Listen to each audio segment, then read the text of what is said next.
اس موجودہ کیس میں کہ نہ لگنے کے حامی تھے اور نہ ہی اس مقدمے کے ریویو میں اس وقت بیٹھ رہے ہیں جو حالات بن گئے. جسٹس منیب اختر یہ کہتے ہیں کہ اس وقت جو ان کے سامنے مقدمہ ہے جو کہ آرٹیکل 63A سے متعلق ہے، اس کا معاملہ اچانک سے چیف جسٹس قاضی فائز عیسیٰ نے 3 رکنی ججز کمیٹی کے 17ویں اجلاس کے اندر جو کہ 18 جولائی کو ہوا تھا اس میں سامنے لایا، اور پھر تب جو 2 ججز تھے یعنی جسٹس منصور علی شاہ اور جسٹس منیب اختر، انہوں نے اس مقدمے کے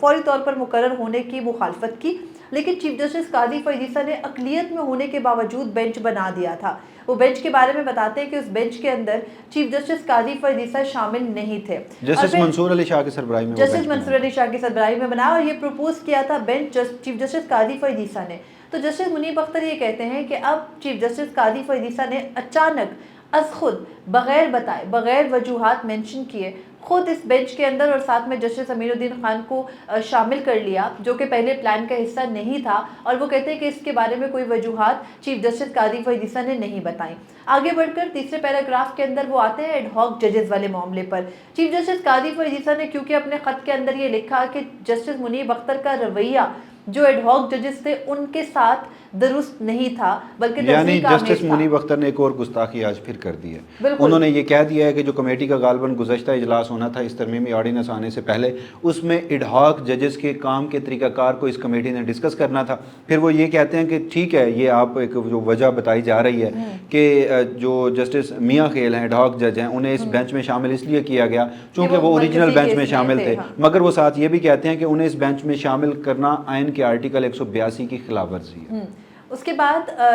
جسٹس منیب اختر آخر میں لکھتے ہیں کہ کیونکہ ایڈ ہاک ججز سے متعلق وہی آپ کی بات کے طریقہ کار پہلے ایک واٹس ایپ میسیج کے ذریعے طے ہو گیا تھا اور اس کو باقاعدہ آرڈیننس بننے کے سے پہلے والے جو طے تھا کمیٹی اجلاس جس میں غالباً چیف جسٹس قاضی فائز عیسیٰ کے ساتھ جسٹس منصور علی شاہ جسٹس منیب اختر ہوتے، اس میں طے ہونا تھا. تو اب یہ معاملہ کیونکہ ایڈ ہاک ججز کا بھی ہو گیا، سائٹ پہ ہو گیا، وہ بھی نہیں ڈسکس ہوا، تو آخر میں وہ یہ لکھتے ہیں کہ موجودہ حالات میں جس قسم کی صورتحال ہے اور جو ان کے اعتراضات ہیں ان کے ساتھ وہ اس بینچ سے خود کو الگ تو نہیں کر رہے، ان کو یہ کیس سننے میں کوئی جو ہے وہ قباحت نہیں محسوس ہو رہی، لیکن وہ ان حالات کے اندر جب وہ کمیٹی کی لیگیلٹی کو نہیں تسلیم کرتے تو وہ موجودہ بینچ کا حصہ نہیں ہو سکتے. اچھا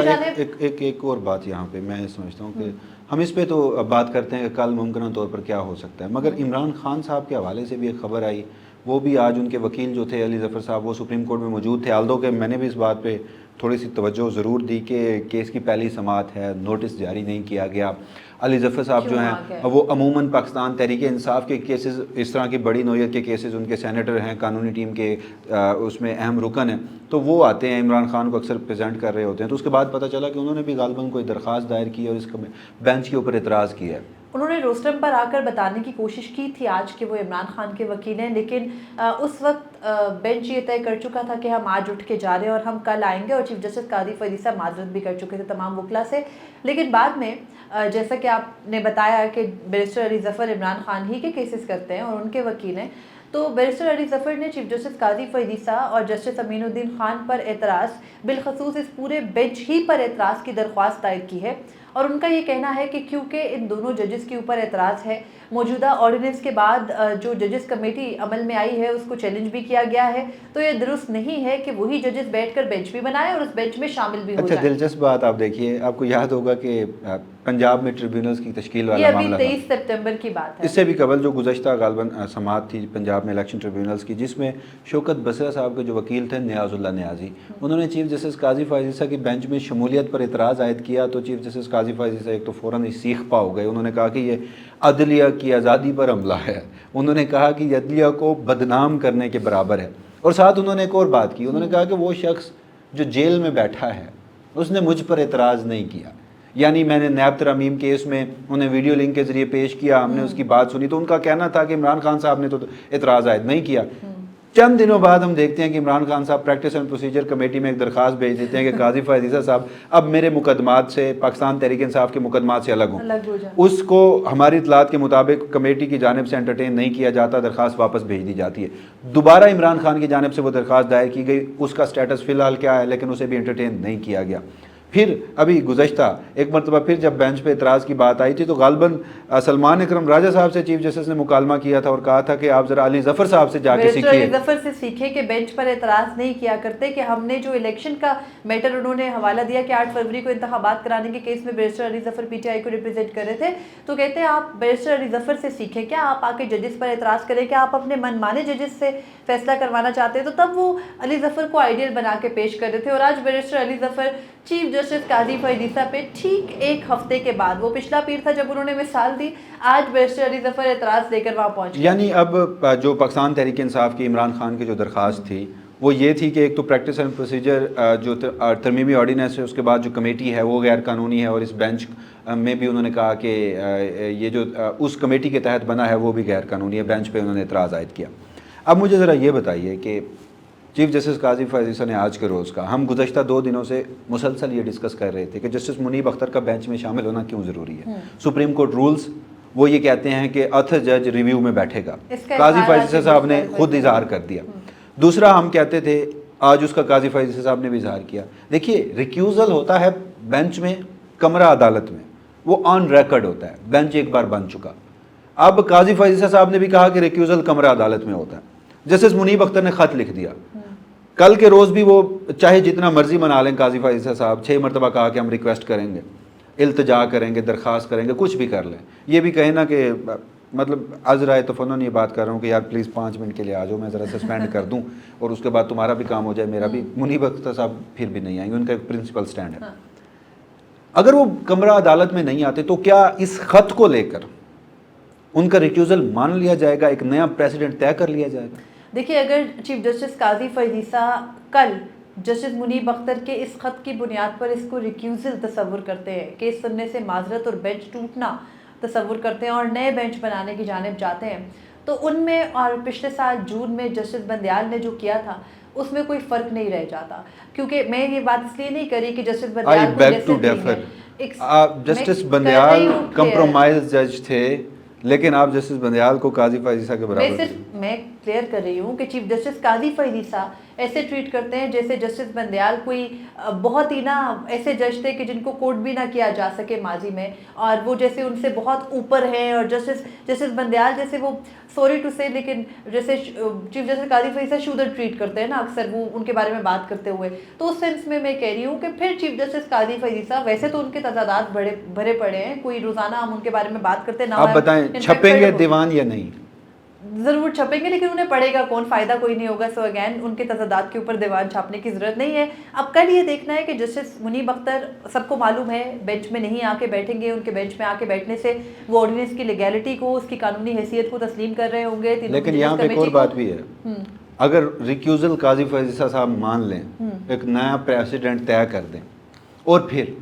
رولز کو امینڈ کیے بغیر, سپریم کورٹ رولز کو, اتھر جج کو بینچ میں شامل نہ کریں, کیونکہ وہ کہہ رہے ہیں کہ وہ خود کو اس مقدمے سے الگ نہیں کر رہے. یہ ایک ایسی سچویشن آ گئی ہے جہاں قاضی فائز عیسیٰ صاحب کی محنتوں سے, وفاقی حکومت کی محنتوں سے, جہاں ہم نے ایک بات کی تھی کہ آئینی اب کیسز جو ہیں وہ سپریم کورٹ آف پاکستان نہیں سن سکتی, تو ایک نیا بحران پیدا کیا گیا تھا. تو یہ اس ترمیمی آرڈیننس کا شکریہ کہ ایک اور نیا بحران بھی یہاں پر پیدا ہو چکا. اتھر جج کیس سننے کے لیے راضی نہیں ہے, کمیٹی کو لیگل نہیں مانتا, اور جو چیف جسٹس ہے وہ رولز کو بائی پاس کرتے ہوئے کل کمیٹی کا اجلاس بلا کے دوبارہ بینچ بھی بنا لے. تو اس کے بعد بھی تو سچویشن یہی ہوگی. پاکستان تحریک انصاف اس معاملے میں ایک مرکزی فریق ہے, وہ آ کے ایک فریق بنیں گے, درخواست دائر کریں گے. قاضی فائز عیسیٰ صاحب کی تو کوشش ہوگی کہ رات کو 12 بجے تک بیٹھنا پڑے, صبح 4 بجے تک بیٹھنا پڑے, وہ اس کیس کو بہت جلد مکمل کر کے اور وہ وفاقی حکومت کو ہوم ورک کر کے دیں. لیکن پیرلل پاکستان تحریک انصاف بھی درخواستیں دائر کر رہی ہوگی, تو کمرہ عدالت نمبر 1 تو اگلے غالباً پورا ہفتہ ہی غیر معمولی صورتحال کا سامنا کرے گا. دیکھیں, چیف جسٹس قاضی فائز عیسیٰ آگے پیچھے کسی اور وکیل کو تو نہیں سنتے, حتیٰ کہ انہوں نے اب اپنے ہی ماضی کے وکیل حامد خان صاحب کو بھی کمرہ عدالت سے نکل جانے کا اس دن آرڈر پاس کر دیا تھا. تو بیرسٹر علی ظفر وہ آخری چہرہ ہیں پاکستان تحریک انصاف میں جن کے اوپر چیف جسٹس قاضی فائز عیسیٰ ابھی تک معترض نہیں ہے. دیکھنا ہے, اب ہو چکے ہوں گے, دیکھیں گے آج کی درخواست آئے گی, اس کے بعد سچویشن کیا ہوگی. مجھے لگتا ہے ابھی تک تو ان کے پاس جسٹس منیب کو منانے کے سوا فی الحال تو کچھ اور نہیں ہوا ہوگا. اور ایک اور یہ بات بھی کہ آج انہوں نے آخر میں کہا, جب انہوں نے جسٹس منیب اختر کو 24 گھنٹے کا الٹیمیٹم دیا, تو انہوں نے کہا کہ ہم پھر کمیٹی میں بیٹھ کے نیا بینچ بنائیں گے, کیونکہ ہم کسی جج کو فورس نہیں کر سکتے. اس کو زبردستی بینچ میں نہیں بٹھا سکتے. تو اب یہ دیکھنا ہے کہ یہ جو پورا کرائسس بنایا گیا ہے اب اس کے اندر ججز کے پاس کوئی بہت زیادہ آپشنس نہیں ہیں. ہمارے بہت سے لوگ اس وقت انقلاب کی بات کرتے ہیں اور وہ سمجھتے ہیں کہ شاید ججز کو بہت زیادہ ریئیکٹ کرنا چاہیے, لیکن میں یہ سمجھتی ہوں کہ جس قسم کا لیٹر آج جسٹس منیب اختر نے لکھا ہے, کسی جج کو اس کی اپنی ہی لیمٹس کے اندر رہنا چاہیے, نہ کہ چیف جسٹس قاضی فیض عیسیٰ کی طرح آپ سے سوال جو ہے وہ چنا جواب گندم آپ دے رہے ہیں. سوال آئینی ہوا, ہاں, لیگیلٹی کے اوپر ہوا اور جواب آیا جسٹس منیب اختر ان 11 وجوہات کی بنیاد پر مجھے سپریم کورٹ میں نہیں چاہیے. جبکہ جو بات ہو رہی تھی وہ آپ کے لائے آرڈیننس کی نہیں, حکومت کے لائے آرڈیننس کے بارے میں بات ہو رہی تھی, آپ کیوں ڈیفینسو ہو رہے ہیں. تو یہ پوری سچویشن ہے اس وقت سپریم کورٹ میں. کل تک یہ جو ایک سچویشن ہے یہ قائم رہے گی. کل صبح 11:30 بجے دوبارہ سماعت ہونی ہے. امید یہی ہے جسٹس منیب اختر شامل نہیں ہوں گے. آئندہ ہفتے وسیم ایک اور کوشش کی جا رہی ہے آئینی ترامیم کی, اور آئندہ ہفتے بلکہ اسی ہفتے دوسری جانب پاکستان تحریک انصاف نے اب باقاعدہ اسلام آباد کے ڈی چوک میں احتجاج کی کال آج عمران خان نے دے دی ہے. تو اب دیکھنا یہ ہے کہ یہ ہر مجھے طرف سے لگتا ہے کہ یہ ٹیمپریچر اوپر جا احتجاج رہا سے ہے. زیادہ ایجیٹیشن کی پالیسی ہے, مزاحمت ہے. اور 2 اکتوبر کو غالباً ملتان, میاں والی اور فیصل آباد میں احتجاج ہوگا. 4 کو ہے وہ لاہور میں جو پہلے اسکیجول تھا وہ ہوگا, اور اس کے بعد عمران خان صاحب بھی یہ سمجھتے ہیں اور یہ کسی حد تک حقیقت بھی ہے کہ اس احتجاج آئینی ترامیم کو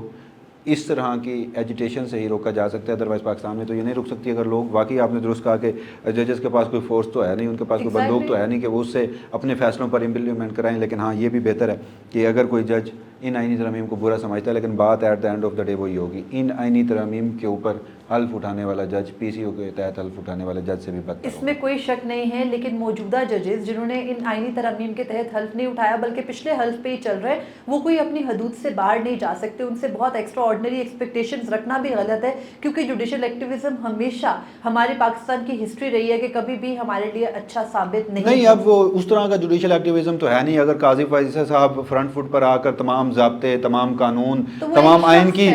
نہیں آئین کی دھجیاں اڑا کے وہ ایک شخص سپریم کورٹ کو مفلوج کر کے اسی سپریم کورٹ کو سہولت کاری کے لیے استعمال کرے, تو پھر یہاں پر میں آپ سے تھوڑی سی معذرت کے ساتھ اختلاف کروں گا کہ پھر ان ججز کو بھی سامنے آنا چاہیے. یہ آئین پاکستان کا معاملہ ہے, شخصی آزادیوں کا معاملہ ہے, بنیادی انسانی حقوق کا معاملہ ہے, عدلیہ کی آزادی کا معاملہ ہے. ناظرین, اس ویڈیو سے اتنا ہی. اس حوالے سے جو بھی فردر ڈیولپمنٹ ہوں گی فرام کورٹ روم نمبر 1 سے وسیم ملک اور مریم نواز آپ کی خدمت میں حاضر ہوتے رہیں گے. تب تک کے لیے اپنا فیڈ بیک ضرور دیجیے گا. اللہ حافظ.